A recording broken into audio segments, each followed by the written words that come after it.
Bienvenue. Aujourd'hui, on s'attaque à une compétence absolument fondamentale dans toute relation client. Comment créer un véritable climat de confiance, et ce, dès la toute première minute? Voilà la question à 1 million. Comment est-ce qu'on fait pour qu'un prospect, qui est peut-être un peu sur la réserve, devienne un partenaire qui nous fait confiance pour de bon sur le long terme?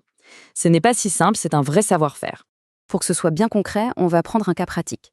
On va suivre l'histoire d'un nouveau client, appelons-le Monsieur Dupont. Alors, le point de départ, c'est toujours le même. Il faut d'abord chercher à comprendre qui est cette personne et ce qui la rend peut-être un peu hésitante. Alors, ce Monsieur Dupont, c'est un homme d'affaires qui a réussi, pas de doute là-dessus.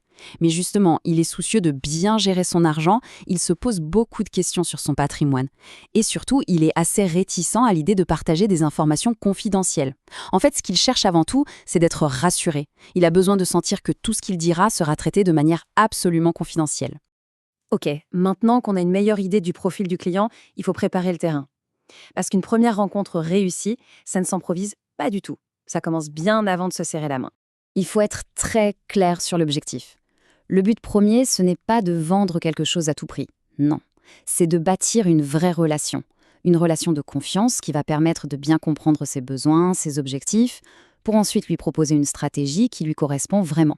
Et pour ça, pour vraiment bien le guider, il faut avoir une vue d'ensemble. D'où viennent ses revenus, quelles sont ses dépenses, qu'est-ce qu'il possède, comme placement ou immobilier, et de l'autre côté, est-ce qu'il a des dettes? Et puis, bien sûr, quels sont ses grands projets de vie, la retraite, les études des enfants. Et enfin, quel est son rapport au risque? Tout ça, c'est essentiel. Et voilà, on y est, le moment du premier entretien.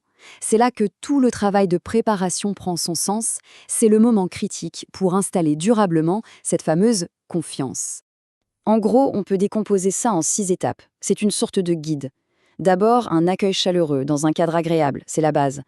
Ensuite, on explique simplement son rôle. Troisième point, et c'est peut-être le plus important, l'écoute active, vraiment écouter. Quatrièmement, parler simplement, sans jargon technique. Cinquièmement, encourager le client à poser toutes ses questions, sans tabou. Et enfin, on résume ce qui s'est dit et on explique clairement ce qui va se passer ensuite. Bon, une fois que le premier contact est bien établi, il faut aller plus loin. Il faut adresser les inquiétudes plus profondes, celles que le client ne formule pas toujours à voix haute, mais qui sont bien là dans un coin de sa tête. Et la question qui revient tout le temps, c'est celle-ci. C'est la grande angoisse. Qu'est-ce que vous allez faire de mes données? Un conseiller doit être prêt à répondre à ça de manière hyper claire et convaincante. Pour rassurer, on peut s'appuyer sur 4 piliers bien solides. D'abord, la politique de confidentialité de l'entreprise, qui doit être stricte. Ensuite, les droits légaux du client, comme le RGPD. Troisièmement, la sécurité technique, le cryptage, les pare-feux, tout ça. Et enfin, le 4e pilier, c'est la transparence totale. Il faut encourager les questions sur la sécurité pour ne laisser aucune zone d'ombre. Et puis, il y a une autre astuce qui est excellente pour bâtir la confiance, c'est d'impliquer le client lui-même. Lui donner un rôle actif dans sa propre préparation.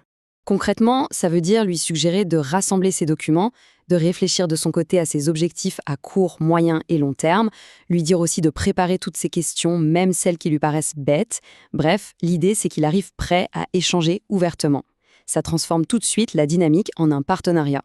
Et c'est ça, le but ultime.